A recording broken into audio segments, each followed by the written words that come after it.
60 October. Now the battle is over. This the date we've been waiting to celebrate. Nigeria is free. Balewa, free. Azikwe, free. Our law was a downer. Nigeria is free.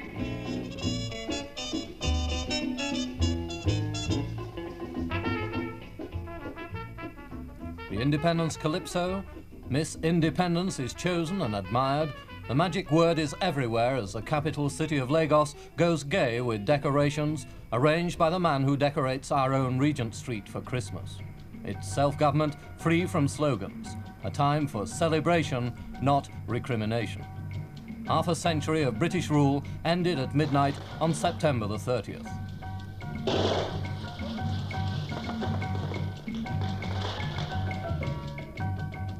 This new nation is already a great one, the most populous in Africa, with up to 40 million people of many tribes and languages and gods, rich in groundnuts, cotton and oil, bound together in a federation of 3 regions. Along the coast, the River Niger splinters into a maze of creeks and channels and mangrove swamps as it approaches the Atlantic. The air is heavy and humid. You live in a film of sweat. Here breeds the malarial mosquito, which is a kind of backhanded blessing, for it saved Nigeria from the white settler problem so critical today in Rhodesia.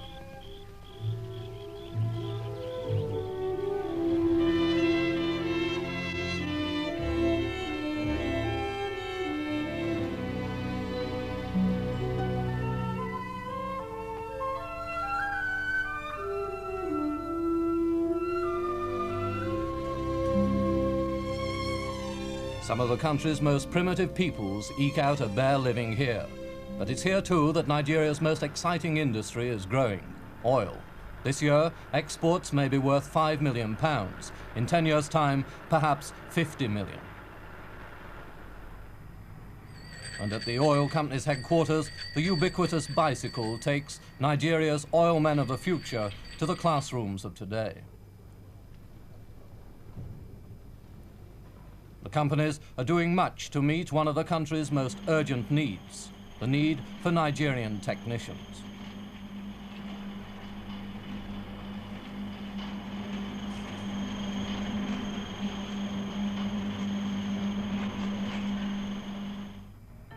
Westwards along the coast lies Lagos, the federal capital, itself an island and Nigeria's main port.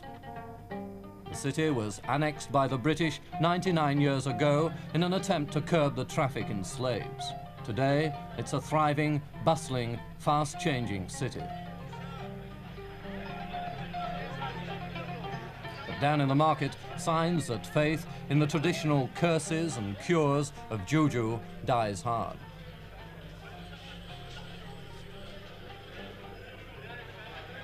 In my days in Nigerian broadcasting, I remember this as a typical Lagos scene. Narrow alleys, shanty houses, open sewers, overcrowding.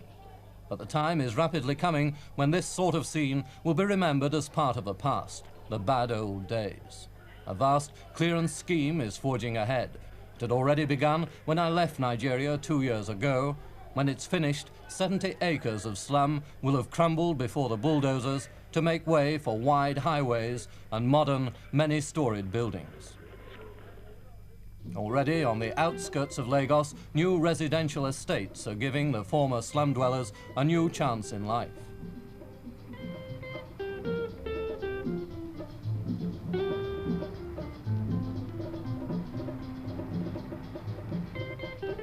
"80 miles to the north of Lagos stands Ibadan, capital of the western region, the biggest Negro city in Africa. Some 500,000 people live here, mostly of the intelligent, progressive Yoruba tribe.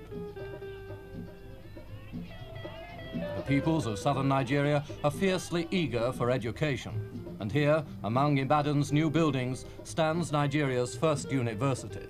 Hundreds graduate each year from here, a violent contrast to the handful of graduates with whom the Congo had to tackle independence.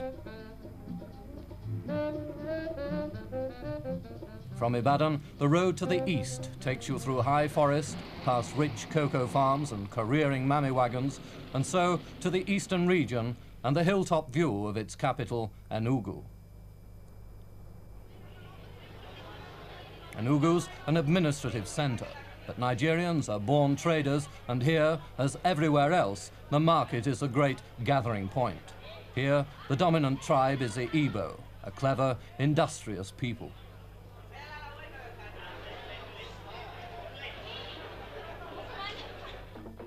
Even at this approved school near Enugu, music and dancing form part of the curriculum.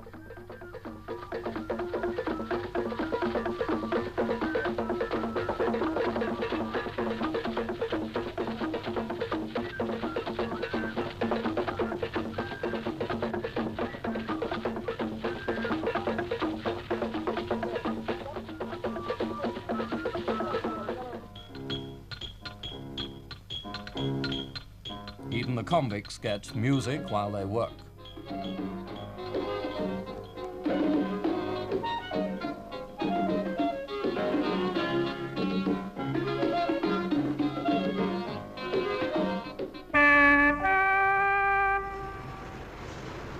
The railway links Nigeria's 3 regions with 2,000 miles of tenuous single track.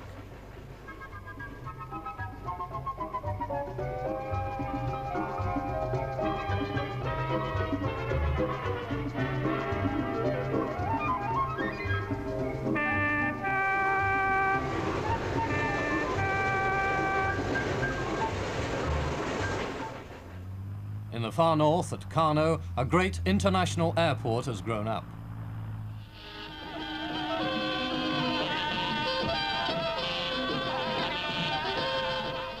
A note of welcome from a much photographed figure as travellers arrive from all parts of the world. And near the airport, the ancient Arabian Nights city of Kano, its great mosque bright in the hot, dry air. A mud-red city, you might call it, half as old as time.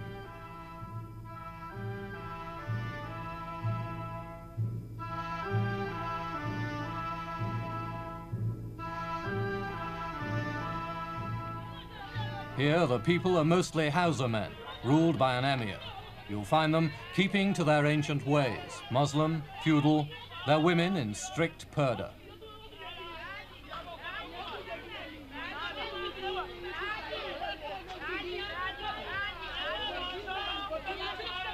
For centuries, a terminus for caravans from North Africa, Kano remains a great trading centre. In many ways, a city more Eastern than African.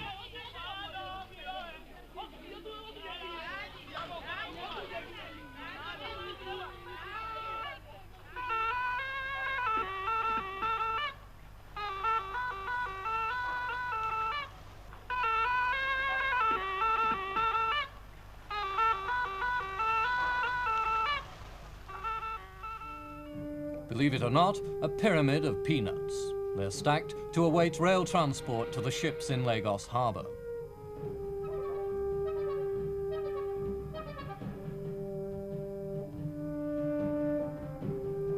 You've seen a little of the variety of Nigerian life. The job of holding the country together falls on 4 men. The Sardana of Sokoto on the left, Premier of the North, a commanding figure in any company. From the east, Dr. Azikiwe, pioneer nationalist, soon to be Governor General. From the west, Chief Awolowo, opposition leader in the federal parliament. And the cornerstone of unity, the federal Prime Minister, Alhaji Sir Abubakar Tafawa Balewa, a northerner trusted by all. Independence State was timed for the tail end of the Lagos rainy season, but it's a tale with a sting. This was a welcome the weather gave to Nigeria's most important guest, Princess Alexandra, who endeared herself to Nigerians by her first order on their soil that the car be left open to the worst the weather could do.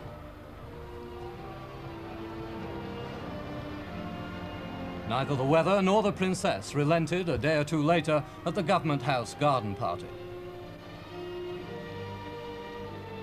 Once again, the Governor-General, Sir James Robertson, had to grin and bear it.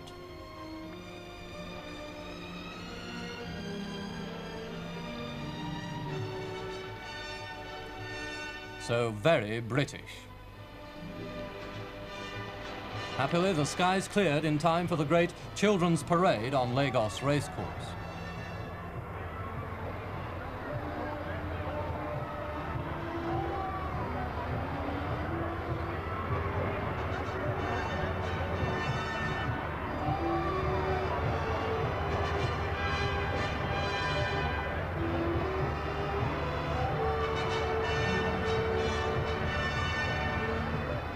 Even the number plate, IND, proclaims independence.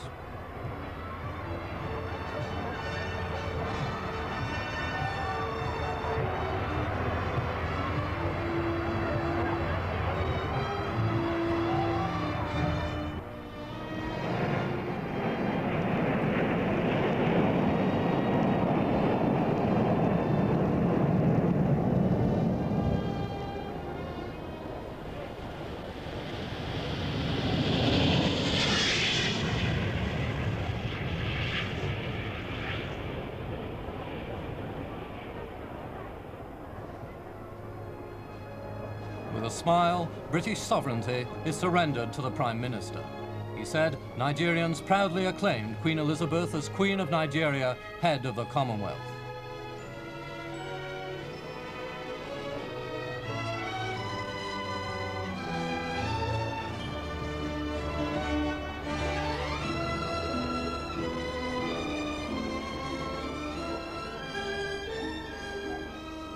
The ceremony is over. The celebrations can begin. The state ball, a glittering occasion, a great gathering of Nigeria's leaders and their guests from many parts of the world, but marked by that capacity for easy informality which the princess clearly shares with the people of Nigeria.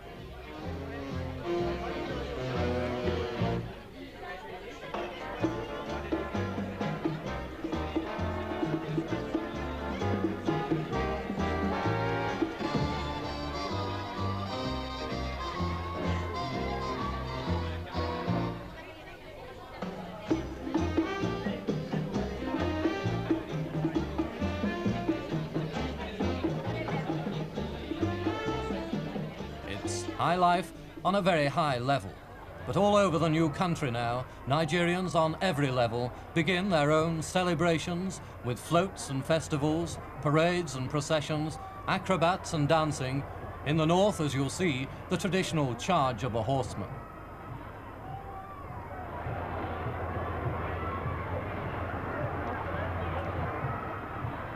At any time, Nigerians are great people for a show or a party.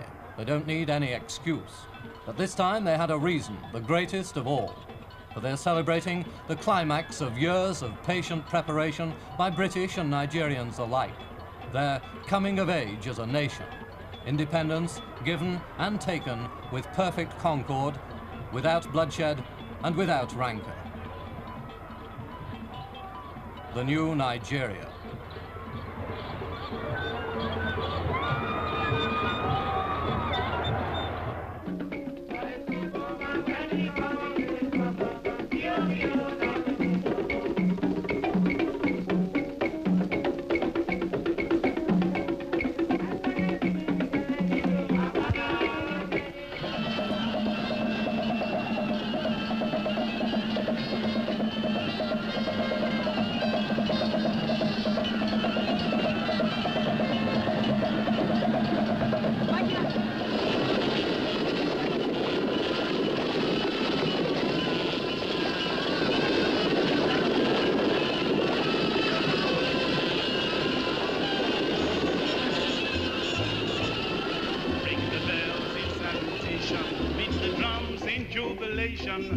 This the date we've been waiting to celebrate. Nigeria is free.